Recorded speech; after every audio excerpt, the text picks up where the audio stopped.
Hi, I'm Terblanche. I'm a positive psychologist and I am passionate about bringing the science of happiness and well-being to people at no cost. This is the 6th episode in our series on the building block of happiness, and today we are going to continue with the practices of mental mastery. So let's get straight into it.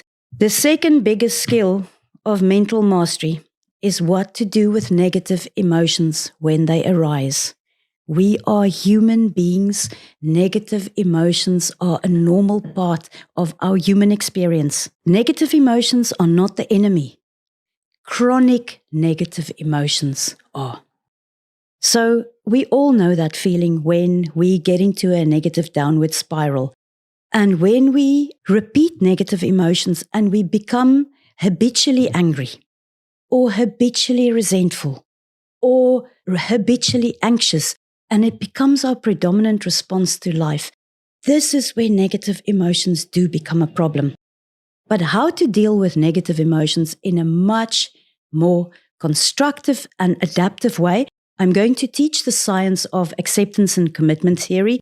It is a very, very powerful way of dealing with negative emotions and to get the most out of them in a way that will serve your life. Personally, in my own life, when I experience a negative emotion, and it can be a really difficult emotion, like anxiety or low mood, or even something like envy, I imagine it like a dragon behind me, and as long as I do not turn and face that dragon, it will always beat me, because it's like a shadow and you cannot box with a shadow.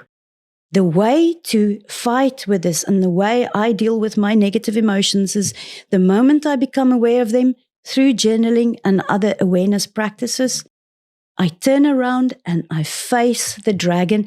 And the moment that I can name that negative emotion by name, I have a fighting chance to find out how I can get out of this mind state. So let's look at the science of acceptance and commitment theory.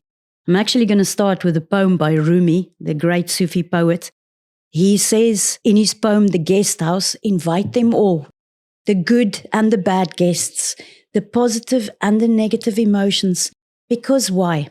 The most adaptive way to deal with negative emotions is not to suppress them. It is actually to name them quite accurately. And for that, I use something called an emotion wheel. I'll put that in the link at the bottom of the podcast. But identify that emotion, call it by name, and then sit it down for a cup of tea and ask it, what do you want me to do in my life so that you can leave by yourself?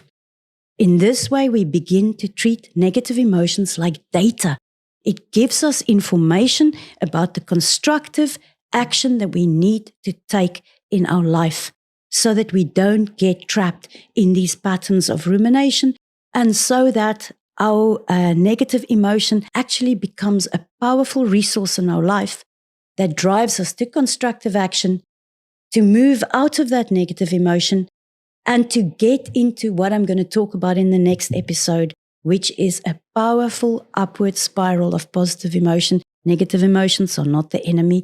Use them in your favor. So the so what, now what for people is the next time that you actually feel that discomforting feeling of a negative emotion, name it accurately. Give it a name. What is it? It's not just anger. Maybe it's irritation. Maybe it is resentment. Name it by name. Then ask this emotion, what is it that you want me to do so that you can go away? And then take constructive action. That's where the commitment part of acceptance and commitment theory comes from. Accepting the emotion as it is, and then taking committed and constructive action to move through it.